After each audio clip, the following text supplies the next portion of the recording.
Why did kamikaze pilots wear helmets? War has always been a theater of paradoxes, where acts of bravery collide with the inevitability of death. Few military tactics embody this contradiction as vividly as the kamikaze pilots of Imperial Japan during World War II.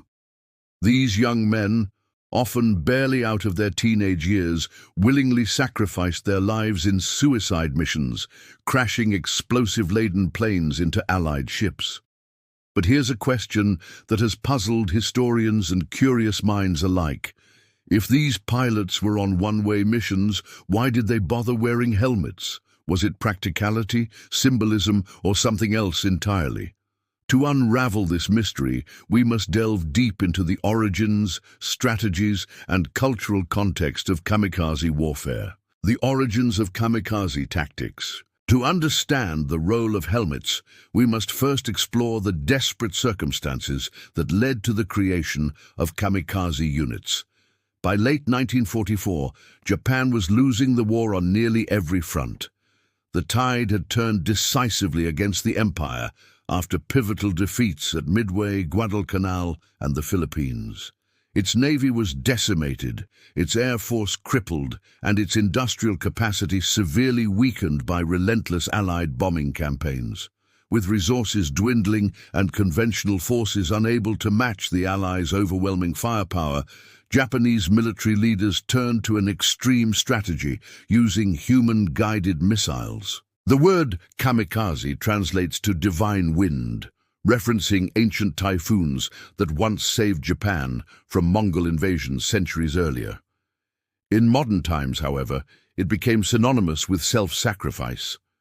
These pilots weren't just soldiers, they were symbols of Japan's unwavering resolve, a last-ditch effort to protect their homeland at any cost. The first official kamikaze unit, known as the Shinpu Tokubetsu Kogeki-tai Special Attack Unit, was formed in October 1944 under the command of Vice Admiral Takejiro Onishi. Their mission was clear: ram their aircraft into enemy vessels, causing catastrophic damage and sinking or disabling them. Kamikaze attacks quickly gained momentum as a psychological weapon. For the Allies, the sight of a plane hurtling directly toward their ships without regard for survival was terrifying. It disrupted naval operations, caused significant casualties, and forced commanders to divert resources toward anti-aircraft defenses. Despite their limited numbers, kamikaze pilots inflicted substantial damage, sinking or damaging over 300 Allied ships and killing thousands of sailors between late 1944 and the end of the war in August 1945. But within this grim narrative lies a puzzling detail. If these pilots were knowingly embarking on suicide missions, why did they wear helmets?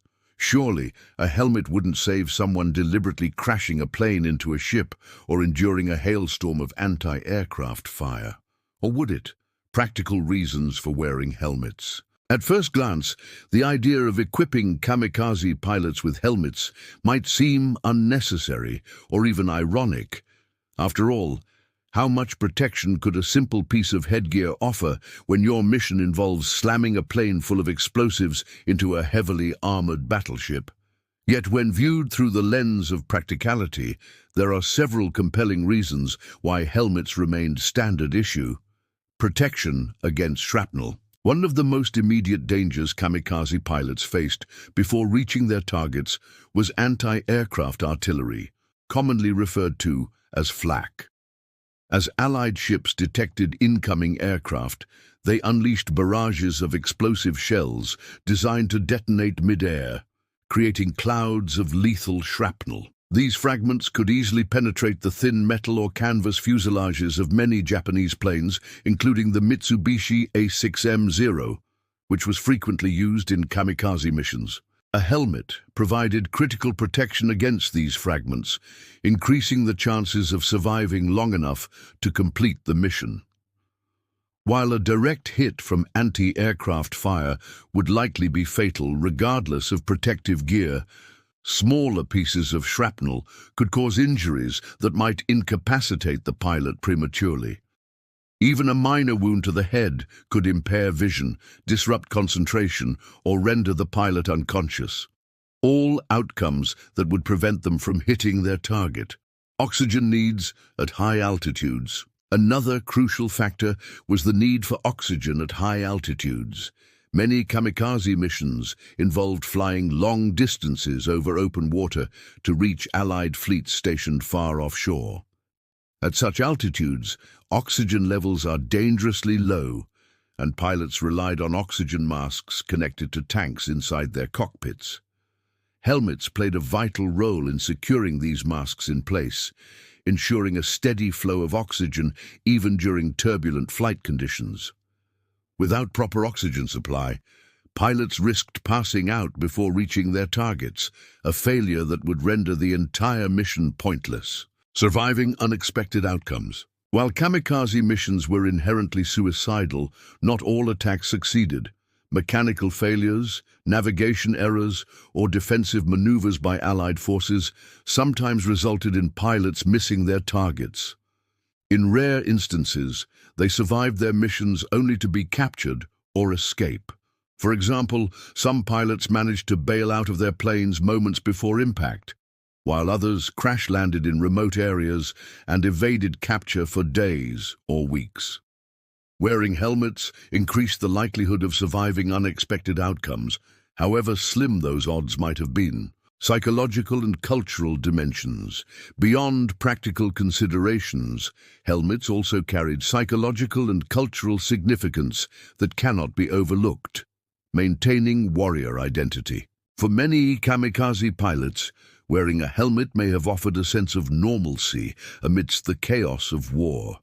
It was part of their uniform, a reminder of their identity as aviators rather than mere instruments of destruction. In some cases, helmets might have served as a small comfort, a shield not just against physical harm, but also against fear and uncertainty. Even in a mission where death was certain, maintaining a sense of professionalism and dignity mattered deeply to these young men. Symbolism of honor and duty. In Japanese culture, appearances and traditions held immense importance, especially in matters of honor and duty. Helmets represented more than just functional gear. They symbolized the warrior ethos ingrained in samurai heritage. Despite the radical nature of kamikaze tactics, the pilots still adhered to codes of conduct that emphasized loyalty, sacrifice, and respect. Every aspect of their appearance, from their uniforms to their headgear, was meant to reflect pride in their role as defenders of the nation. Moreover, helmets underscored the idea that these pilots were still warriors, bound by tradition, not mere tools of desperation.